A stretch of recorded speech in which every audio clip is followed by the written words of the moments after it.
Halo, kembali lagi dengan saya Reski Sumamura. Saya merupakan peserta pelatihan dasar CPNS tahun 2024, angkatan kedua kelompok 1. Di sini saya akan membagikan cerita pengalaman saya terkait review materi di agenda 2, khususnya materi akuntabel dan kompeten. Baik, sebelumnya kita harus memahami akan pentingnya akuntabilitas.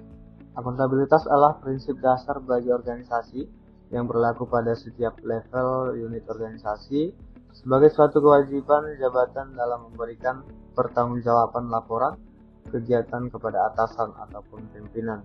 Ada 3 fungsi utama akuntabilitas publik menurut Bovens 2007. Yang pertama, untuk menyediakan kontrol demokratis atau peran demokrasi, kemudian untuk mencegah korupsi dan penyalahgunaan kekuasaan atau peran konstitusional, dan yang terakhir untuk meningkatkan efisiensi dan efektivitas, yaitu peran belajar.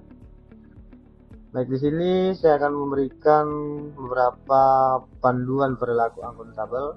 Yang pertama itu ada akuntabilitas dan integritas. Akuntabilitas dan integritas adalah prinsip yang harus dipegang oleh semua unsur pemerintahan dalam memberikan pelayanan kepada masyarakat. Yang kedua yaitu integritas dan anti korupsi. Dan yang terakhir yaitu mekanisme akuntabilitas. Ada beberapa dimensi yang terkandung dalam mekanisme akuntabilitas, yaitu akuntabilitas kejujuran dan hukum, akuntabilitas proses, akuntabilitas program, dan akuntabilitas kebijakan. Kemudian ada beberapa hal penting dalam membangun lingkungan kerja yang akuntabel, yaitu dengan adanya kepemimpinan, adanya transparansi, adanya integritas, adanya tanggung jawab atau responsibilitas, adanya keadilan, adanya kepercayaan, adanya keseimbangan, adanya kejelasan, dan yang terakhir konsistensi. Baik, ada beberapa bentuk sikap perilaku dari sikap nilai akuntabel. Yang pertama yaitu melaksanakan tugas dengan jujur, bertanggung jawab, cermat, disiplin, dan berintegritas tinggi. Yang merupakan salah satu hal yang penting dimiliki oleh seorang pelayan publik, terkhususnya aparatur sipil negara. Yang kedua itu menggunakan kelayakan dan barang milik negara secara bertanggung jawab, efektif, dan efisien.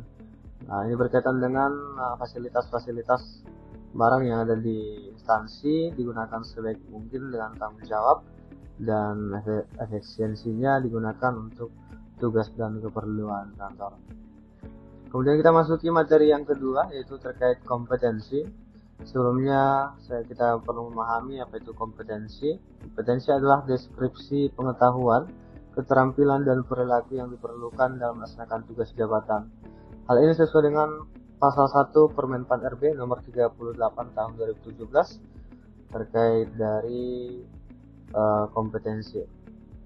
Ada beberapa hal dari pengembangan kompetensi. Yang pertama adanya konsepsi kompetensi, yang merupakan aspek yang berkaitan dengan perilaku kompetensi. Yang kemudian ada hak pengembangan kompetensi, yaitu bagaimana kemudahan dan kemurahan akses yang dimiliki oleh para ASN dalam melakukan pengembangan kompetensi.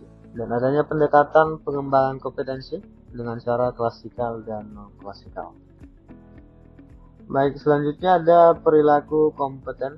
Ada beberapa poin perilaku kompeten yang mungkin saya sebutkan, yaitu yang pertama, berkinerja yang berakhlak, kemudian meningkatkan kompetensi diri, kemudian membantu orang lain belajar, melakukan kerja terbaik.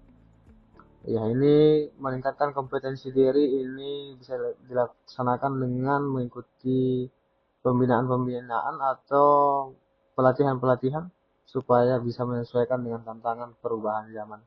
Kemudian membantu orang lain untuk bisa berkembang dengan kompetensi yang kita miliki. Dan yang terakhir itu melaksanakan tugas dengan kualitas terbaik. Ya, tentunya seorang pegawai yang kompeten ditunjukkan dengan kinerja yang terbaik. Baik, itu saja mungkin yang bisa saya bagikan dari materi yang saya pelajari. Cukup sekian dan terima kasih.